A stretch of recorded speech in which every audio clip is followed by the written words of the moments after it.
নমস্কার, সবাই কেমন আছো? আশা করছি সকলে খুব ভালো আছো, সুস্থ আছো আর সাবধানে আছো।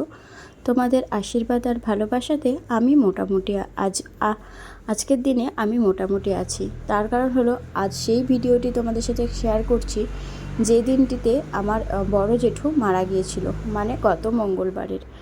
তো সকালবেলায় যেহেতু খবরটা পেয়ে গেছিলাম, তারপরে কাজে খুব একটা মন ছিল না, তা হলেও শ্বশুরবাড়িতে একা খবর শোনা মাত্রই বেরিয়ে যেতে পারিনি ঘরের থেকে। ঘরের কোনো কাজই হয়েছিল না। যখন আমি খবর পেয়েছিলাম তখন মোটামুটি 6:30 বেজে গেছিলো। তো আমি ঘুম থেকে উঠতে দেরি হয়ে গেছিলো আজকে। তো ঘরে সেরকম কোনো কাজ হয়েছিল না, তাই আর ছুটে চলে যেতে পারিনি বাড়িতে। তো যতই হোক, বাবার বড় দাদা বলে কথা, বাবার প্রতি যে টানটা সেটা জ্যাঠা জেঠুর মধ্যেও সেই টানটাই থাকে। তো আমার বাবা যেহেতু ছোট ছিল, সবাই আমার বাবার বড়, তো সেই কারণে সবাই আমার জেঠুই হবে। তো যিনি আজ মারা গেছে সে হলো বাবার বড় ভাই, মানে বড় দাদা, আমার বড় জেঠু। এই নিয়ে 4 জন চলে গেল। আমার বাবারা 6 ভাই 2 বোন, তার মধ্যে আমার বড় পিসি মারা গেছে। আর আজকের ভিডিও মানে আজ যিনি মারা গেল তাকে ধরে মোট 4 ভাই আর 1 বোন আমাদেরকে ছেড়ে চলে গেল। আমার বাবা মারা গেছে 2018-তে। আমার আর এক জেঠু মারা গেছে, তখন আমি ক্লাস 7-এ পড়ি। আর আমার আরও এক জেঠু মারা গেছে, সে হচ্ছে 2020-তে। আর এই জেঠুও মারা গেল। এখন বেঁচে থাকলো 2 জন আর এক পিসি। তাদেরকে নিয়েই এখন আমাদের চলাফেরা চলবে। যাই হোক, চলো, বাবার ভাই বাবার দাদা বলে কথা, সেখানে তো একবার হলেও মনের মধ্যে কষ্টটা থেকেই যায় না। ওরা আমার আপনজন, আজ আরও একজন আপনজনকে হারিয়ে ফেললাম। সত্যিই খারাপ লাগছে সকাল থেকেই না যেতে পেরে। তো সকালবেলায় ছুটে চলে যেতে না পারলেও বড়মশাই ঘুম থেকে উঠে বললো তাড়াতাড়ি করে নাও, আমরা এখনই বেরোবো। তো আমি কোনো রকমে জামা কাপড়গুলো তখন ভেজাচ্ছিলাম। তো বড়মশাইয়ের কথা শুনে তাড়াতাড়ি করে, যেহেতু ভিজিয়ে ফেলেছি অলরেডি কয়েকটা, তো সব কটাই ভিজিয়ে তাড়াতাড়ি করে এখানে কেচেও নিলাম। তো চলো, এখানে জামা কাপড়গুলো কেচে ঝটাপট রান্নাটা করে ফেলি। কিছুটা রান্না করে রেখে যেতে হবে, কারণ কখন আসবো তার কোনো ঠিকানা নেই। এখানে আমি ভাত আর একটু ডাল বসিয়ে দিয়েছি। ডালটা আমি প্রেসারেই সিদ্ধ করে নিয়েছিলাম। আর এখানে দিয়েছি একটু আলু সিদ্ধ। তো সে আলু সিদ্ধ মাখার জন্য পেঁয়াজ ভাজা করে রেখেছি। আর কালকের 2 পিস মাছ রয়েছে, সেটাই গরম করে রাখলাম। তারপরে ঝটাপট কাজ করেই বেরিয়ে পড়েছে। এখন মোটামুটি 9:30 বাজে। আর শীতের সকালে দেখতেই পাচ্ছ রাস্তায় সবাই বসে রৌদ্র পোয়াচ্ছে, বেশ ভালো লাগছে। আর এত সকালে আমি শ্বশুরবাড়ির থেকে এই 1.5 বছরে এই প্রথম আমি কোথাও যাচ্ছি এত সকালে। সেখান থেকে বেরোনো, ঢুকে তো পড়েছি, সেখান থেকে বেরোতে আর পারি না। আর এখন তো আরও বেরোতে পারি না। তবে আজ কাকি শাশুড়ির হাতে ঠাকুমা শাশুড়িকে সমর্পণ করে আমি চলে এসেছি আমার বাপের বাড়িতে। আর সকালের ওয়েদারটা বেশ ফুরফুরে ছিল। আর আজকে না বেশ রৌদ্রও উঠেছিল। কয়দিন ধরে বৃষ্টি আর মেঘলা ওয়েদারটার সাথে সাথে থাকলেও আজকে রোদটা কিন্তু প্রখরভাবেই উঠেছিল। তো চলো, আগে জেঠুর বাড়িতেই যাব। এই যে জেঠুর বাড়িতেই গেছিলাম।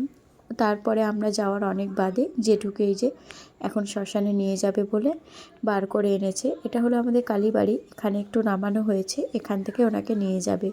তো এখানে কে কীভাবে যাবে সেটাই ডিসিশন নেওয়া হচ্ছিল। তারপরে চলে এসেছি বাড়িতে। এসেই এনার আগমন, ইনি তো দেখেই মাম করতে আমার কোলে আসার জন্য খুব চিল্লাচ্ছিল, কিন্তু আমি ওনাকে কোলে নিয়ে নিই। চলো, বাড়ির আরও সদস্যদের সাথে দেখা করো। তুই কি দাঁড়িয়ে থাকবি?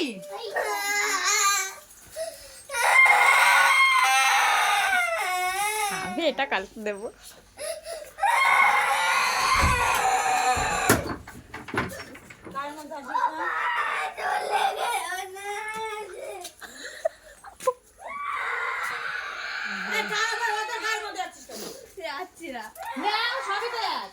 চান করবি না তোরা? তা চান করবে তো। কান্না করছে কেন? হ্যাঁ, আমাদের ছুস না, মিঠিকে এখন চান করাবে না, তোর মা পরে করাবে। ওই সাইকেলটা চালাও, চলছে না তো সাইকেল, চালাও। হ্যাঁ, এই তো। খাতাটা নিয়ে বসিস।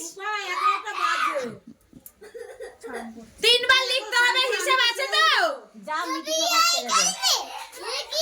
জিকেটা করতে হবে, হিসাব আছে তো? তোর কথাটা আমি শুনতে পাচ্ছি না। কি বলছো? আমি যদি ঘরে যাই পিঠের পর দেবো। আমার বাড়ি কয়টা স্যাম্পল দেখি? একটা, দুটো, তিনটে, চারটে। ও ঘরে একটা, পাঁচটা। এই ঘরে একটা আছে, ছটা। কটা স্যাম্পল আমাদের? আর একটা বিয়ে হয়ে গেছে, সবথেকে বড় স্যাম্পল। আমাদের বাড়ির চ্যাং ব্যাংগুলোকে তো সবাই দেখেছো ভিডিওতে। আমাদের বাড়ি কিন্তু যৌথ ফ্যামিলি না হলেও একসাথেই তো সবাই থাকে, তো সেই ক্ষেত্রে সবাই কিন্তু বেশ মজা করেই থাকে। আর আমাদের বাড়িতে কেউই মুখ ঘুরিয়ে থাকে না, সবাই সবার সাথে খেলাধুলা করে, সবাই সবার সাথে কথা বলে। আর এখানে আমার দেখতেই পাচ্ছ পুচকি বেশ আনন্দ করছে। তারপরেই আমরা স্নান করে নিয়েছিলাম, স্নান করে চলে এসেছি এখানে মায়ের ওষুধ দিতে। মায়ের এখনও সকাল থেকে ওষুধ খাওয়া হয়নি, তার কারণ মা সকালবেলায় উঠে চলে গেছিলো জেঠু বাড়িতে। তো এখন ওষুধ দিলাম মাকে, মা একটুখানি চা খেয়ে ওষুধটা খেলো। জানোই তো আমার মায়ের অবস্থা। তো এখানে পুচকি খুব জ্বালাতন করছিল, তাই ওকে বললাম যে একটু হাইফাই দাও, কারণ ও হাইফাই দিলে না একটুখানি বেশ মজা পায়। আর ও হাইফাই শুধু একজনকে না, ওর সামনে যতজন থাকবে ততজনকেই হাইফাই দিতে হবে। এখানে হ্যান্ডশেক করতে বলছিলাম, তবে ও আগে ভামের সাথে হ্যান্ডশেক করবে বলছিল। তো ভাম যেহেতু হাত দিচ্ছিল না, তাই দেখতেই পাচ্ছ যে কীভাবে ভামের হাত ধরে ঠামছিল। আর ও ঠাম বলতে পারে না, তাই মাকেও ভাম বলেই ডাকে। যাই হোক, এখানে আমরা ওকে নিয়ে বেশ একটু আনন্দ করলাম, কথা বললাম। আর এখানে অনেক দিন পরে এই শীতের রোদে একটুখানি রোদ্রে বসেছিলাম। তারপরেই দেখলাম মায়ের পিঠের ঘাগুলো কেমন আছে। তো দেখলাম অনেকটাই শুকিয়ে গেছে। আর এই যে অনেকটাই শুকিয়ে গেছে, অনেকটাই রস মরে গেছে। তো কড়া ওষুধ খাচ্ছে, কড়া মরম দিচ্ছে, সেই কারণেই অনেকটাই রস মরে গেছে। তো এখানেই দেখতে দেখতে আসলো আমাদের বড় বউ, মানে আমাদের বাড়ির বড় বৌদি। তো এই নিয়ে এসে একটুখানি বক্তৃতা দিল আমাদেরকে। তারপরেই মা আমাকে মায়ের কানেরটা পরিয়ে দিল। এই কানেরটা তোমরা দেখেছো, যেদিন আমাদের মিটিকে সোনার হার দেওয়া হয়েছিল সেই সময় মা এই কানেরটি কিনেছিল। তো আমাকে একটু পরিয়ে দিল। আর এখানে দেখো আমাদের দুইজন, মানে আমার ছোটদার ছেলে আর আমাদের পুচকি কেমন খেলা করছে। আর মেয়েটা এত চালাক হয়েছে।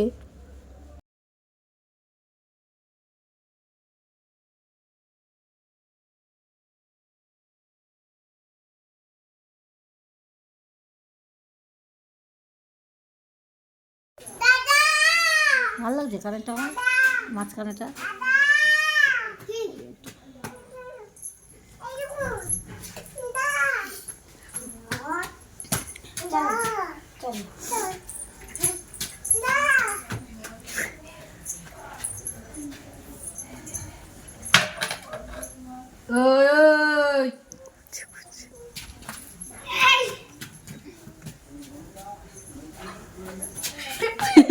ওইটা হলো বিশ্বাস বাড়ির মেয়ে, কি চালাক।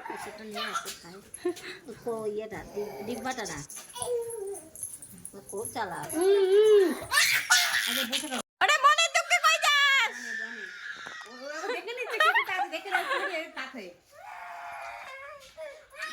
এ বাবা, বাবা। সোনা, সোনা। হ্যাঁ, হ্যাঁ, সব মারবো, দিয়ে আসো। জলটা দে ও বাবা। আগে সবকিছু মারতে দেখো, বাবা। সবকিছু মারতে দেখো, রাগের চোটে। ওইগুলো সব মেরে আসলো। ওরে বাবা।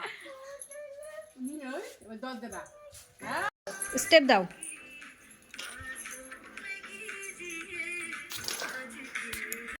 এখন বাজে বিকেল 4টে মতো। এখন বসেছি আইসক্রিম খেতে, কারণ আমার মাকে, দাদাকে বলেছিলাম মাকে ঠান্ডা জিনিস খাওয়াতে, কারণ মায়ের যেহেতু হারপিক্স হয়েছে, তো হারপিক্সটা মানুষের পিত্ত গরম হলে হয়, তো সেখানে ঠান্ডা জিনিস খাওয়াতে হয়, এটা আমাকে একজন বলেছে।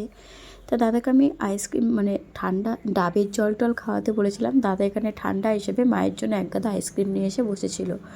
তো মাকে একটু আইসক্রিম দিলাম, বৌমনিও খাচ্ছে। আর এখানে আমরা একটাই নিয়েছি, বড়মশাইটা। বড়মশাই আমার একটা দাদার মেয়েকে দিয়ে দিয়েছিল, আর এই একটা থেকেই আমরা দুজন খাচ্ছি। আর এখানে ভিডিওটা কিন্তু করছে আমার দাদা। তো দেখতেই পাচ্ছ আমরা এখানে বেশ গল্প সল্প করছি। আর আমার দাদা আর আমাদের বড়মশাই গেছিলো শ্মশানে, ওরা জেঠুকে সৎকার করে বাড়িতেও চলে এসেছে। এখন এই আইসক্রিমটা খেয়ে আমরাও বাড়ির উদ্দেশ্যে বেরিয়ে যাব। তার কারণ হলো ঠাকুমা বাড়িতে একা আছে। আর এই যে ম্যাডাম একটু তার স্বামীকেও খাইয়ে দিল। তো এই ভালোবাসাগুলোই যাতে আমি সব সময় পাই দাদার বাড়িতে এসে, সেই চেষ্টাই করি। কারণ মায়ের অবর্তমানে এরাই দুজন আমার আপনজন হয়ে থাকবে। আপনজন তো অনেকেই আছে, মুখে বলতে আপনজন কয়জন থাকে, তাই না? তবে আমার দাদা এখনও পর্যন্ত আমার প্রতি অনেক কেয়ার, অনেকটাই ভালোবাসে। আর আমি কোনো জিনিস একা খাই না, সেটা অল্প হোক আর বেশি হোক। দেখতেই পারলাম দাদা বৌমনি সবাইকে দিয়ে খেলাম। আর এই যে এখন একটুখানি বেরিয়েছিলাম রাস্তার দিকে যাওয়ার জন্য, আর আমার বরমশাইয়ের অবস্থা দেখো, সে বারবার ইচ্ছা করে আমার বৌদির ঘরে দরজাতে ধাক্কা দিচ্ছে। বৌদি কিন্তু বাইরেই রয়েছে, বৌদিকে ডাকছে। তো চলো ভিডিওটা তাহলে এখানেই শেষ করছি। এরপরে বাড়ি যাব, মনটাও ভালো ছিল না বলে তারপরে আর কোনো ভিডিও বানাইনি। তবে বরমাসে সবাইকে চেষ্টা করছিল একটু হাসানোর। ও এরকমই করে, সবসময় মন খারাপ থাকলে একটু চেষ্টা করে সবাইকে হাসানোর। তো ওর দৌলাতে একটুখানি আমরা হেসেও ছিলাম। যাই হোক চলো, এখন বরমাসাইকে নিয়ে আমিও বেরিয়ে যাব বাড়ির উদ্দেশ্যে। একটুখানি আগে পাড়ার সবার সাথে দেখা করে আসি। চলো ভিডিওটা তাহলে এখানেই শেষ করছি। তোমরা সবাই সুস্থ থেকো, ভালো থেকো, সাবধানে থেকো, আর নিজের আপনজনদের খেয়াল রেখো। আজ তবে আসি, দেখতেই পাচ্ছ এখানে পাড়ার সবাই রয়েছে। আমাদের এখানে কীর্তন হয় ফাল্গুন মাসে, তোমাদেরকে কীর্তনে এসে দেখাবো। চলো টাটা, সবাই সুস্থ থেকো, ভালো থেকো, সাবধানে থেকো। দেখা হবে পরের একটি নতুন ব্লগে। আর নিজের সকল প্রিয়জনকে খেয়াল রেখো।